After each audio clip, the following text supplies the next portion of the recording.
So as we go through the details, just a warning, what's coming ahead is quite graphic. The victim beaten so brutally and badly, a helicopter had to land here to get him to level 1 trauma care ASAP. This is the man police are saying is the suspect, 39-year-old Brett Hours. District Attorney Nate Bible says Hours is dangerous. What if someone should happen to see this man? Sure. Do not approach him. It seems like the damage that was done to the victim in this case, that this individual could snap. Peace, family. You're tuned into the grassroots, where we keep it 100 for the culture, for the people, and for the truth they don't want you to hear. I'm bringing that realness straight to your screen.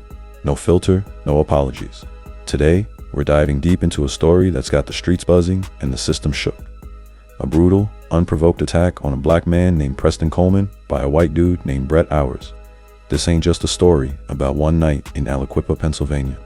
Family, this is a snapshot of the war being waged on us every single day. So buckle up, grab your notepad, and let's break this down for the family. As always, on January 5th, 2025, Preston Coleman, a 52-year-old black father and grandfather, steps into the VFW on Penn Avenue in Aliquippa, a spot he's been kicking it at for years. This ain't no stranger to the community. This is a man who's loved, respected, the kind of brother who made sure the sisters working the bar got home safe. But that night, family, everything changed. Enter Brett Hours, a 39-year-old white man with a chip on his shoulder and hate in his heart. According to police reports and surveillance video, Hours gets up, no warning, no beef, no nothing, and starts swinging on Preston, punches to the face, over and over. Coleman tries to get away, but this dude ain't letting up. He's kicking him in the head, strangling him, even slamming a bar stool on his dome for 30 minutes. 30 damn minutes. This savage beat Preston like he wasn't even human. Now hold up, family. Let that sink in. 30 minutes. That's not a fight, that's a lynching with fists. And here's the kicker. Police say this attack was unprovoked. Preston didn't know this dude. His daughter, Taquisha Tucker, said it plain. My father never knew this person. Never had an encounter with him. So what's the motive? We'll get to that. Keep listening. Preston's fighting for his life right now, y'all. Medically induced coma, brain bleeds, broken bones, the works. His brother was left for dead, and the system wants us to believe this is just some random bar brawl. Nah, fam, we ain't that naive. But it gets worse.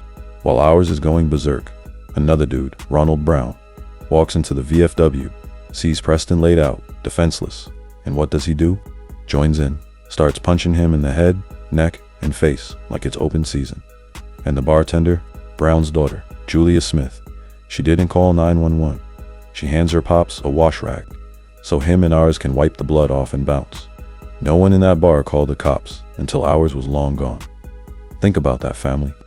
They let this man get brutalized for half an hour and didn't lift a finger. Now let's talk about Brett Hours. This cat's the main suspect, charged with attempted homicide and aggravated assault. He's on the run for weeks after the attack, hiding out until February 6th, when the U.S. Marshals and Aliquippa PD finally nabbed him after a standoff in West Aliquippa.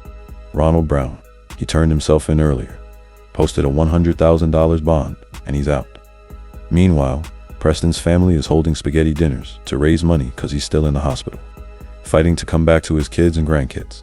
That's the reality we're dealing with here. Fast forward to February 25th, 2025, Preston's lawyer, Todd Hollis, files a civil lawsuit against the Veterans Home Association of Aliquippa, the folks who own the VFW. Why? Because they didn't do a damn thing to protect Preston or stop this attack. The lawsuit says they were negligent, that the bartender's failure to call 911 and helping Hours get away makes them liable. 3 people, Hours, Brown, and the bartender, already facing criminal charges, and now the VFW's in the hot seat. But let's be real, family. Justice ain't guaranteed.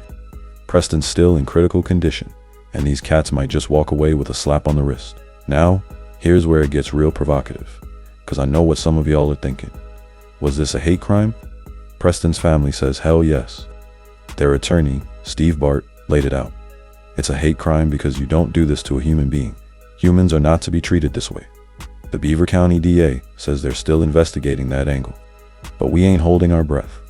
See, when a white man beats a black man within an inch of his life for no reason, the system loves to play dumb. But we know the history. We know the pattern. This ain't just about Preston Coleman, this is about every black body that's been targeted, brutalized, and left to rot while the perpetrators get a pass. And that family brings us to the bigger picture. Reparations? Yeah, I said it.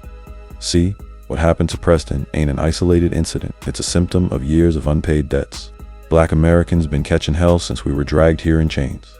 Slavery, Jim Crow, lynchings, mass incarceration, and now this. Brett Owers didn't just wake up one day and decide to beat a black man half to death. He's a product of a system that's been greenlighting this mess forever. Reparations ain't just about a check, it's about accountability, about repairing the damage done to us as a people. Preston's story is proof we're still paying the price, while they keep cashing in on our pain. California's talking billions for black folks out there. Why ain't we demanding the same everywhere else? Now, I know the haters gonna say, oh, you're making it about race. Damn right I am, because they made it about race when they picked Preston out that night. This ain't about division, this is about survival. The grassroots ain't here to sugarcoat it for you. We're here to wake you up. Preston Coleman's family deserves justice, but so do we all. So what's the move, family? Hit that like button if you're rocking with the truth. Drop a comment. Tell me what you think about Preston's story, about reparations, about this whole damn system.